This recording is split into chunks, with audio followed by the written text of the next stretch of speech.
Hi, this is Justine from The Typical Mom, and I'm back with some tips and tricks for your Instant Pot.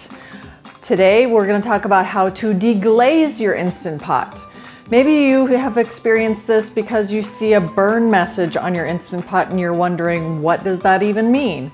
You may not have deglazed your Instant Pot when you were cooking something. So I'm going to show you exactly how to do it so you can avoid that burn message, and it will help you along the way to kind of understand your pressure cooker a little bit better. So you may be cooking something like pork chops, or maybe some ground beef, or maybe a pork roast, and you want to start with sauteing it first. So I usually add a little bit of olive oil into my Instant Pot when I start, and I'm sauteing something. Then I add my meat, break it up into pieces if it's ground beef, or I may be searing some pork chops. So I sear them on both sides, and then you're going to need to deglaze your Instant Pot so you can avoid that burn message from showing up on the screen. This may also happen when you're cooking ground beef, so it's also safe to just deglaze your Instant Pot after you cook your ground beef, and then proceed as normal when you're cooking your recipe. Today we're going to be using ground beef for a dinner recipe, so I'm going to add a little bit of my olive oil, then my pound of ground beef, and then I'm going to break it up into pieces on the saute function, and I'm going to cook it as normal until all of the pink is gone. Then I'm going to deglaze my Instant Pot, and this is how. I'm going to take all of my ground beef out of my Instant Pot and set it aside. Then I'm going to add some liquid.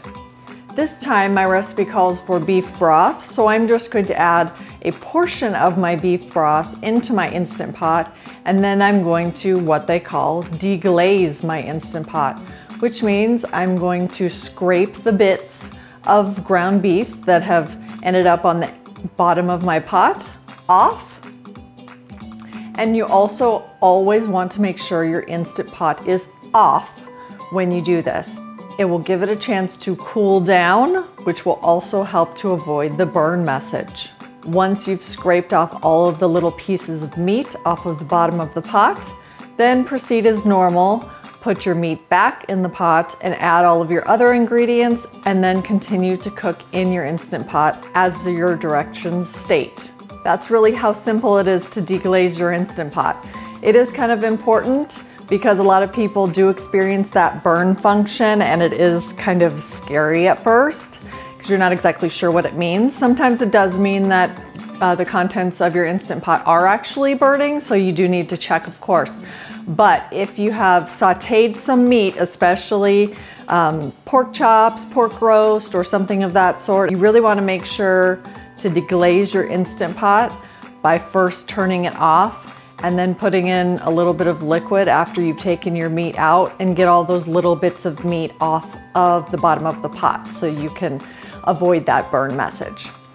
So I hope this helps, and I have lots of 101 other Instant Pot recipes you can take a look at and see which one is your favorite, and let me know what you might like me to cook the next time around.